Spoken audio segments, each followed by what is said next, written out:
So these notes are going to be Cold War Part 2, and we're going to cover two very important conflicts in Asia that really influenced the rest of the Cold War. So the most important vocab today is going to be what a proxy war is. And a proxy war is where two sides do not directly fight each other in a conflict, but instead they use other sides to fight. You're going to see that Korea is somewhat of a proxy war for the Soviet Union, but Vietnam is going to be a really good example. Sometimes the USSR will be in a war and the USA will support an opposing side. Sometimes the USA will be in a war and the Soviet Union will support an opposing side. Because remember, because of MAD, the Soviet Union and the United States cannot actually fight each other. Mao Zedong is going to be the leader of the Communist Party in China. He's going to be their dictator. And then we will go over what the Great Leap Forward and the Cultural Revolution were. The 38th parallel, this one's very important. This is what separates North and South Korea. It is their border. And the demilitarized zone is at the 38th parallel. It is an area where the militaries of North and South Korea cannot go to keep them separated. So proxy wars are going to be a huge focus during the Cold War. If you remember back to the last notes, the Cold War was basically a giant chess game between the Soviet Union and the United States. And the USSR and the USA cannot and will never directly fight each other, because if they fight each other, it will devolve into a nuclear war and everybody dies. So they fight proxy wars where they support different sides of different conflicts. So if there is a, communist revolution in Angola and Africa, the United States is going to support the government, which is capitalist, and the Soviet Union is going to support the rebels that are communists. They're trying to get influence by getting their side to win. So you can see from this picture down here, it's them putting their chess pieces across the planet, supporting the sides that they want to win the different conflicts. These are some of the different proxy wars that happened. You can see that South Korea, North Korea, the Korean War down here, a lot in Indonesia. There will be one in Afghanistan. There will be proxy wars all over Africa here and South America. So the United States and the Soviet Union were very busy supporting different wars and supporting different sides of these wars to try and get leverage over the other one. So we're going to talk about China, because China threw a major wrench into a lot of the United States' plans for the post-World War II year by obviously turning communist. So the Chinese Civil War had been a long-running civil war all the way from 1927 to 1950. But that is mostly because the nationalists and the communists are two sides. So the nationalists are the somewhat democratic capitalist, and then the communists are obviously the communists. They took a break and they united to fight Japan together. So they both agreed Japan was more of a threat, so they fought together. But the war started again immediately after World War II ended, and in 1949 the communists win and they form the People's Republic of China, which is the current government of China. The guy who is in charge of China back then is going to be this guy here, Mao Zedong, and he's going to be actually the world's leading mass murderer for the amount of people he kills through his policies and his ideas. So the goal of the communists is to totally remake China. They say that China is backwards, it's industrially and culturally backwards, and it just needs, society needs torn up and rebuilt. This is kind of how Stalin viewed the Soviet Union, if you remember back, how his 5-year plans of rebuilding Russia into a great industrial power. So the first thing that Mao does is what's called the Great Leap Forward, and it's his personal plan to industrialize China. And they're going to try and do it as quick as possible, and it is a huge failure. He has peasants make steel in their backyards, and the steel is totally useless. They tear up cities to try and rebuild them, and it doesn't work. They run out of money, and it actually causes a famine that kills over 55 million people in 2 years because of all the changes they made to the economy. It is just a massive failure. His next goal focuses on the culture of China and trying to change China into a modern communist nation, getting rid of the old bourgeoisie and the people who disagree with communism. So he distributes this thing called his Little Red Book, and this is Mao's personal ideas of communism, his thoughts on how to be a good communist.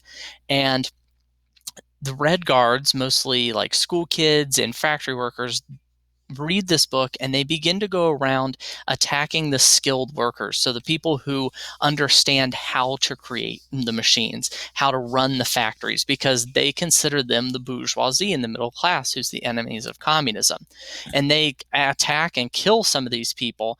And what it does is it makes it so there's no one in China who can actually run the economy. So again, it crashes the economy, it crashes their education system, and Mao actually has to use the Chinese army to put down the Red Guards because they're becoming so destructive.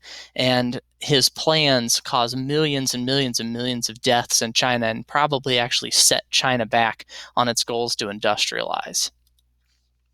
You can see here the famine. In 1960, the unnatural deaths and the shortfalls in deaths are in the millions. So millions of people die from this famine are not born because people are so worried about their food supply. So the nationalists were defeated in China, and the People's Republic of China, take over mainland China. So this area here is the PRC. This is the People's Republic of China. And after their defeat in the Civil War, the nationalists run to this island here, which is right off the coast of China, and it's called Taiwan. So they flee to Taiwan, they set up a democracy, and to this day, the People's Republic of China considers Taiwan a breakaway province that it needs to conquer, and the nationalists on Taiwan, who are called the Republic of China, consider themselves the actual government of China. It's actually a major issue in the world today. There's almost been wars fought over it. So this conflict is kind of still going on. So China originally was very close with the Soviet Union. The Soviets supported the communists. They were both communists, so the idea was that they should be allies. And with Mao, though, Chinese communism becomes different than Soviet communism. They have different styles, and they disagree on who should kind of lead the communist world. And this leads to what's called the Sino-Soviet split, where because of their disagreements with communism, China and the Soviet Union split their alliance and actually fight a lot of border skirmishes where they shoot at each other over their disagreements. The Americans originally, we sided with the nationalists because they wanted to fight the communists. So if you wanted to fight communists, Uncle Sam would help you. And us and China actually fought each other during the Korean War. Our troops actually fought in a war against each other. But in the 1970s, because of the Sino-Soviet split, Richard Nixon, the American president, sees an opening to make a communist ally who could help us in our kind of fight against the Soviet Union. And he begins building the Chinese-American relationship into what it is today, where China pretty much became the factory for the United States and their economy opened up. One thing to remember is whenever you see Sino, that means Chinese. So Sino-American means the Chinese-American relationship, Sino-Soviet, Chinese-Soviet relationship. So you can see a switch here from originally the Chinese being very close with the Soviet Union to the Chinese becoming closer with the United States slowly over the course of the Cold War. This cartoon kind of sums up the Chinese-Soviet relationship of the Chinese dragon burning the Soviet Union. And even though they're not directly enemies and they don't really fight an all-out war, they're not exactly friends because they disagree over communism, they share too long of a border, and they're not exactly allies. The next major development in the Cold War in Asia is going to be Korea and the Korean War, and pretty much leading to the issues we have with Korea today. So post-World War II, Korea was divided. The Soviet Union had taken control of North Korea here, so North Korea is going to be USSR up here, and the US had taken control of South Korea. And it's going to be split at the 38th parallel, right across the middle of the Korean Peninsula right here, so the 38th parallel. And two different governments develop. The North is obviously going to become communist because the Soviet Union is occupying it, and the South is going to become capitalist because of the US. But both of them are ruled by dictators. Kim Il-sung is going to rule the north, the Kim family, and Syngman Rhee is going to rule the south. And both of their goals is to reunite Korea as just one Korean nation, but under their ideas and their rule. So the Korean War begins with North Korea's invasion of South Korea. So, kind of at the okay of China and the Soviet Union, the North Koreans launch an invasion of South Korea and decimate the South Korean army. You can see from that top picture here, they push the South Korean army all the way back to Busan here. There's only a little bit of South Korea left held by the South Koreans. Even the capital of Seoul is taken by the North Koreans. And the UN, the newly formed United Nations, charges the United States with leading an army to help defend South Korea, because South Korea is an independent nation. The idea is that the United Nations will stop wars before they become too big. So they tell the United States to get a bunch of countries together and go push the North Koreans out of the South.